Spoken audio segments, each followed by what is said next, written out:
Il y a 250 millions d'usagers de drogue dans le monde. Parmi eux, 16 millions s'injectent.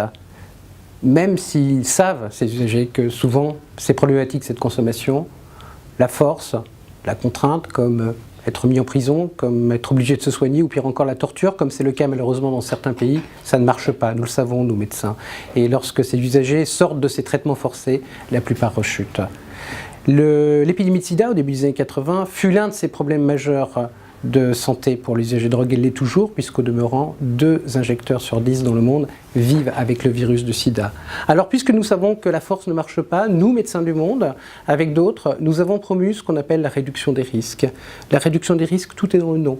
Il s'agit de réduire le risque de contamination du virus du sida, le risque pour les usagers de drogue de contracter le virus du sida, plutôt que de les forcer à arrêter. La première de ces interventions, la plus efficace, ça commence déjà par leur mettre à disposition du matériel stérile d'injection, des seringues propres. C'est évident, une injection, une seringue stérile, neuve, par définition, aucun risque de contracter le virus. C'est la mesure la plus efficace. Il y en a une autre, les traitements de substitution. Ça consiste à faire sortir l'usager de drogue, de la drogue de rue illicite, et lui proposer un médicament qui est prescrit par un médecin, par nous, sous un contrôle médical.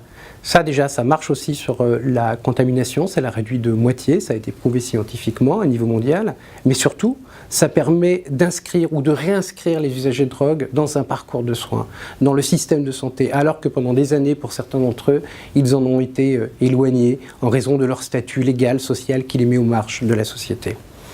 La réduction des risques, donc, ça marche, c'est efficace, mais mieux encore, c'est coût efficace.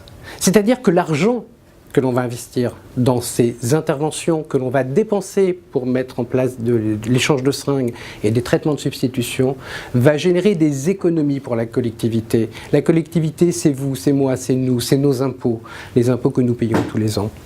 Des économies directes et des économies indirectes. Les économies directes, très clairement, si on reprend le programme d'échange de seringues ou l'accès au matériel stérile d'injection dont je vous parlais, nous savons que s'ils ne sont pas contaminés, évidemment, ils n'auront pas à être pris en charge par les hôpitaux pour leur VIH-Sida. ainsi, le gouvernement australien, qui fut l'un des premiers gouvernements à mettre en place ces mesures de réduction des risques dans les années 80, a pu clairement comptabiliser que 1 $ investi dans l'accès à du matériel stérile d'injection générait 5 $ d'économie en évitant le coût des traitements, le coût des examens cliniques, le coût des hospitalisations qui sont habituellement associés aux personnes séropositives. 5 $ qui pourront être réalloués très efficacement, très utilement à d'autres dépenses de santé. Les traitements de substitution dont je parlais, eh bien, ils aident à sortir les usagers de drogue de la criminalité, de la petite délinquance. Ce sont donc tous les coûts de la petite délinquance qui vont être amenés à être diminués. En 1998, l'Assemblée générale des Nations Unies a décidé de faire une session spéciale qui était consacrée au problème mondial des drogues et qui avait décidé à l'époque d'éradiquer les drogues du monde et d'avoir un monde sans drogue à l'horizon 10 ans. Le résultat, vous le connaissez. Je vous l'ai dit en introduction. 250 millions d'usagers de drogue dans le monde. Alors que, si j'écoute les Nations Unies, en 2008, il ne devait plus y avoir de problème de drogue dans le monde. Donc c'est un échec. La guerre aux drogues est un échec cuisant, alors que de l'autre côté, nous avons une politique de réduction des risques qui marche.